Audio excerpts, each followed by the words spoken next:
Well, hello and welcome to Insights ADIPEC. We're here at the Wood stand.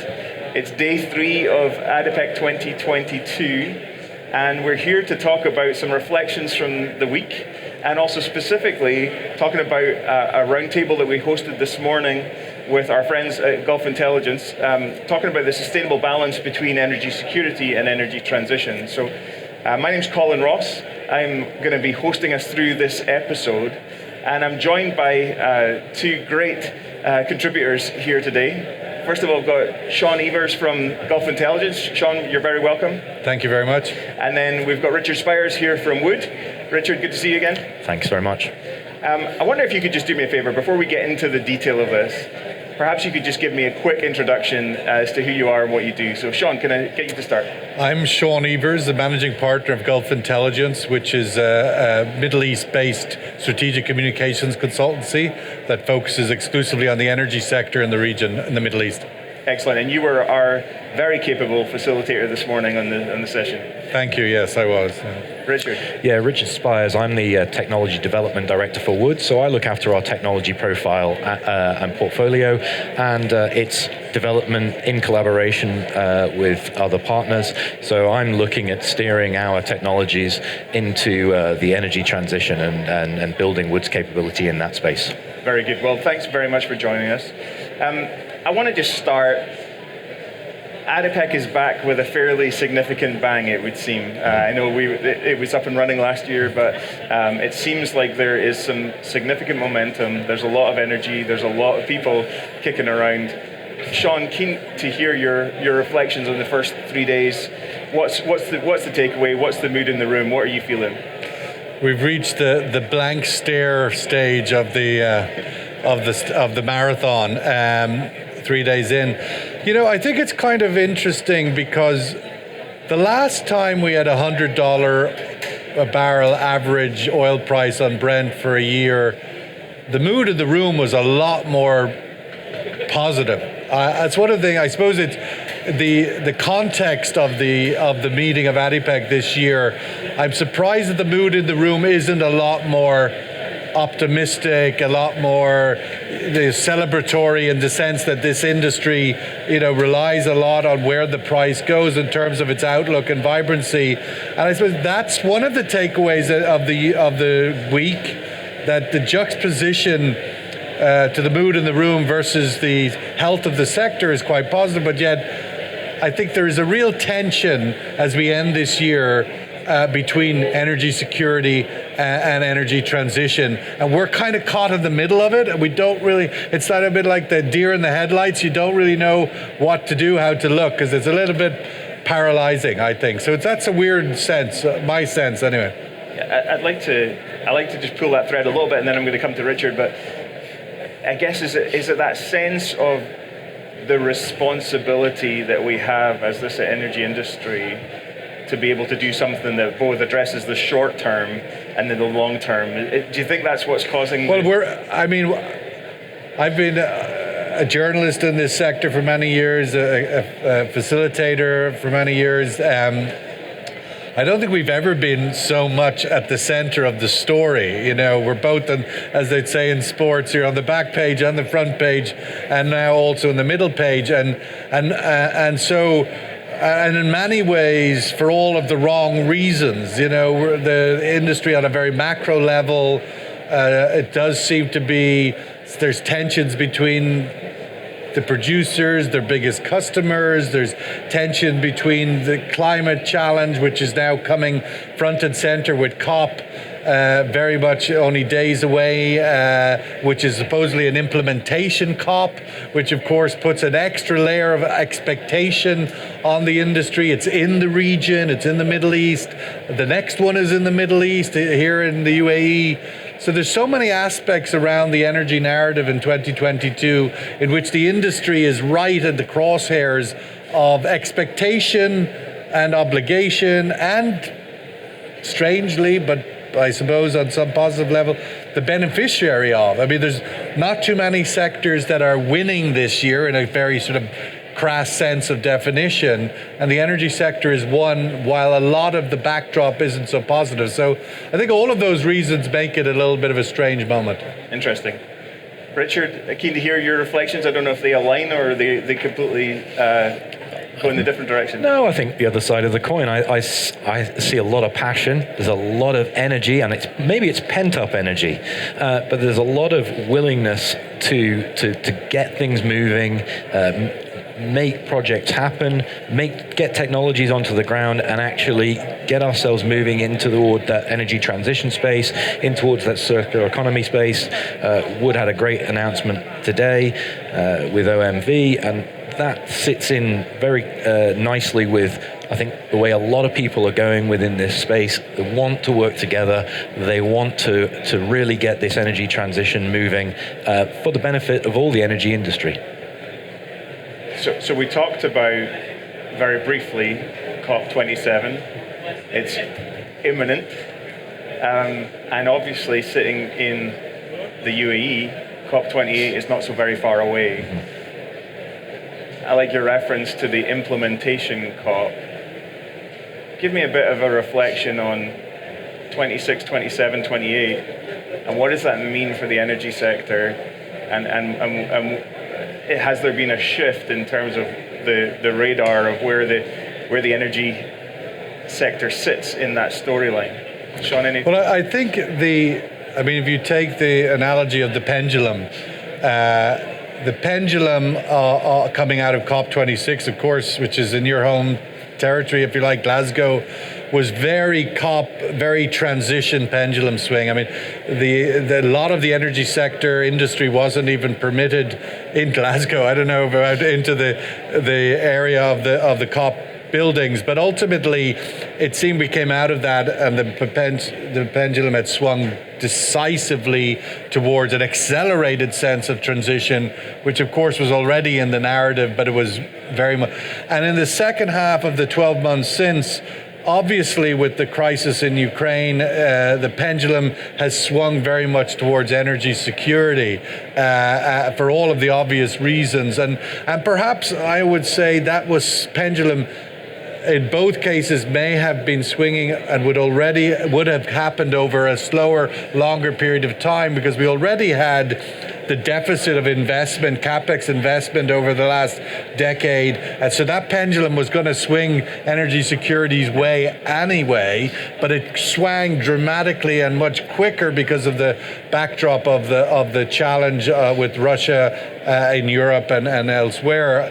So perhaps as we move through COP27 into 28, there'll be some kind of stabilization in that pendulum. The dramatic extreme swings will find some kind of a centering, because we're coming to a very significant oil and gas producing country in the context of the UAE, and ultimately this outlook for the energy transition and energy security has to find a coexistence and a complement, and perhaps in the UAE that's a very good place for it to find a balance, because they have found balance. I mean, we've got nuclear here, we've got hydrocarbons, we've got wind, we've got solar. They have been on that track for a decade or more. So I think I'm quite optimistic that pendulum piece will find, hopefully the geopolitical backdrop will find stability as well. But so that's kind of my sense of that threesome, that it will be a bit more balanced going into 2023. Yeah, it's a good point that if there's a region that's kind of leading the way, there was a reflection on not wanting progress to be halted in the opening ceremony on Monday.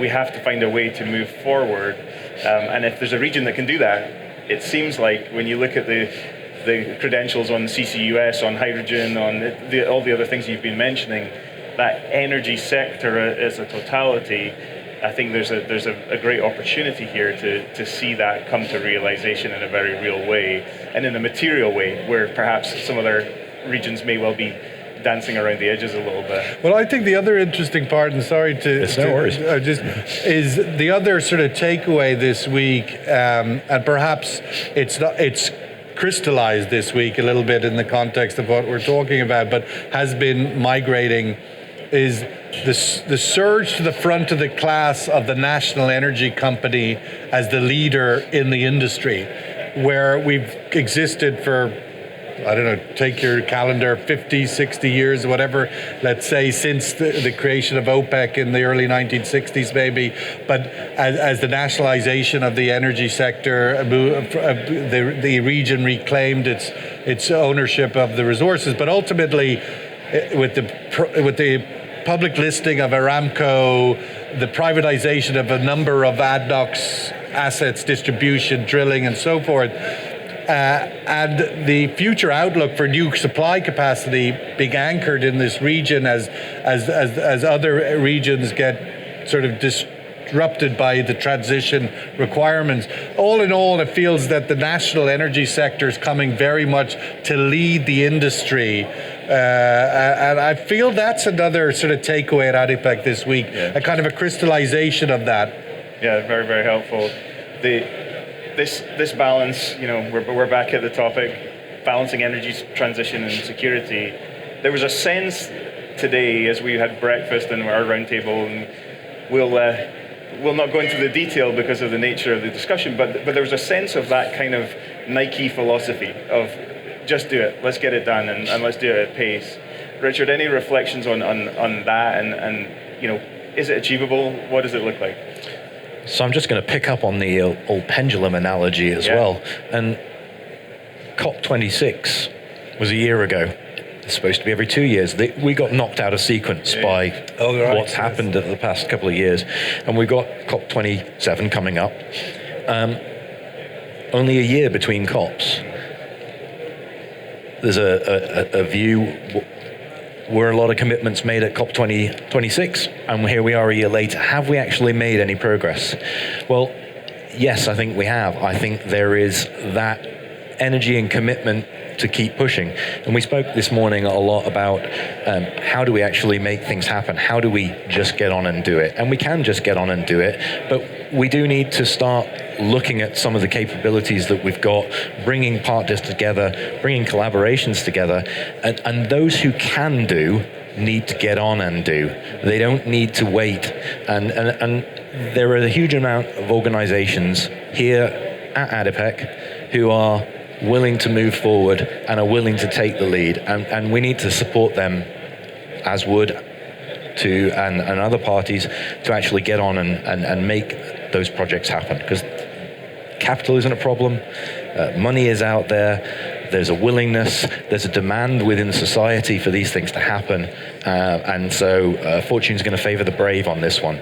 First movers are going to be able to take the opportunities. And there's huge also in the region.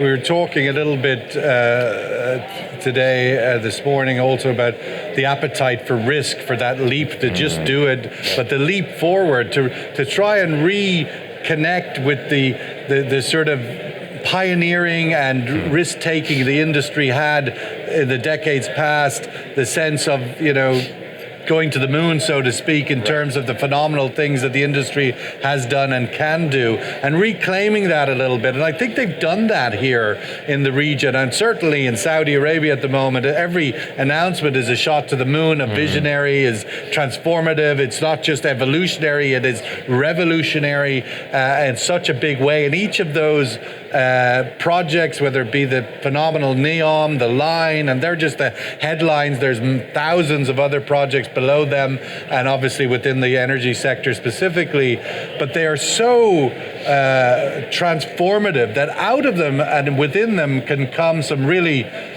new ideas, new technologies, case studies, pilots that have scalable opportunity. And I think the same is here as well in the UAE and Abu Dhabi. They're doing some major leaps forward, and it is very much the do generation. The do generation has taken over Abu Dhabi and Saudi, and to a certain extent other regions, Qatar certainly as well. A young millennial leadership that is not on the sort of selection list. It's very much do it and do it yesterday, and that will have errors in it, of course, but it'll have, I think, some big leaps forward. Yeah, and we need to be able to fail fast with some of these technology decisions we're going to make and some of these projects that we're going to be able to implement.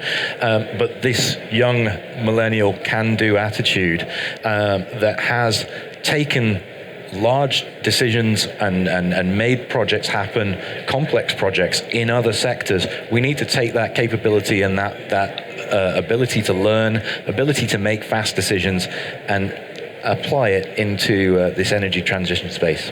I'm interested by this millennial generation storyline, because I think, and I may be wrong, but if you were to transport that several thousand miles back to Europe, you would find a millennial generation with a very different perspective on this, maybe reflecting COP26 location versus 27, certainly 28 location. The challenge, I think, that I'd like to kind of hear from you is it the case that we need to do something better around our narrative and our brand as an energy sector, certainly in Europe, potentially in North America, to prove that this is something that you want that generation to come and get involved in. You want the emerging generations to come and get involved in, because they can make a difference to some of the most critical challenges in the world. Sean, you've got a heritage and a foot in both camps to some extent. What's your thought? I think on a narrative level, as an industry, personally, I think we have to get away from blame government, blame policymakers for that even if it's true. Sure. I think as a narrative, it's not helpful, especially when you're earning such huge revenues. But I think from the point of view of what the piece of rediscovering, we've talked a lot, and we talked about it this morning, partnerships. We've got to find, again, this along the lines of what we were talking earlier about leaps forward, innovation, the sense of transformative technologies, risk-taking. We have to find that narrative in the context of the sort of developed, let's say, Western economies, Europe, America, Japan, where Silicon Valley, we are hosting in those economies, and I'm sure in Scotland and in Britain, in startups in all different walks of life, fintech and who knows what. We need to find a way to partner into that space. If we can't create that ecosystem ourselves, we have to find a way to partner with it, like we realize that partnerships are so critical for the industry to achieve its net zero targets, for it to be a part of the solution. We have to get those partnerships that resonate with the millennials and the new generation who are capturing a lot of that talent, and we have to leverage that talent. What are we doing with Google? What are we doing with Amazon? I saw Amazon actually, cloud computing advertised all over ADIPEC this week. We've got to find and get into those partnerships, and with our innovation and skill set and project management skills, with their quick fail or fail fast strategies, I think there's really a synergy there that needs real exploring. It's a good conversation, guys. I feel like we could be here for several hours. In the interest of our online listeners, I'm not going to do that. But I am keen to hear your sort of final takeaway. Are you optimistic? Are you pessimistic? Are you somewhere in the middle? As we walk this balance, as we have a secure, affordable, sustainable energy future, can we do it? Do you feel energized? What does it look like? Maybe I'll start with you, Richard. Energy is not a yesterday industry. It's a future industry. And we can set that narrative and take that passion from people who want to see the energy industry be cleaner, greener, making more energy cleaner. Sounds good. Sean? I would say, we're in a very, very large exhibition hall here, which probably 1,000, few thousand companies, I don't know, but there's certainly 40 to 50,000 people migrating through here each day. There is so much discussion and reflection on our role in the transition, our role, our responsibility, our purpose in being effective agents of change, positive agents of change. I would bet you a top dollar that there isn't an exhibition on any other industry, whether it be tourism or healthcare or whatever other sector are meeting somewhere in the world on this scale, are reflecting and are thinking as much as we are about how to make the transition work, how to anchor it into society, how we can anchor it ourselves as this industry. If you captured every conversation in this hall and somehow got it into some algorithm bottle, I think the world outside would be shocked at the extent in which we're trying to tackle this problem. Maybe doing a disjointed, but there's the scale of the engagement in this conversation is just phenomenal. And surely out of that amount of brainstorming, with the amount of brains in this space, it's got to have positive outcome. It's got to arrive at the destination that everybody outside these halls wants, and of course we want as well. So you'd have to think that's the outcome. It feels like a moonshot conversation, but with a realism and a practicality that may just make it happen. So thank you very much. This feels like a great way to end our conversation. Really appreciate your time, and we'll talk to you again soon. Thank you. Colin. Thanks so much. Thank you.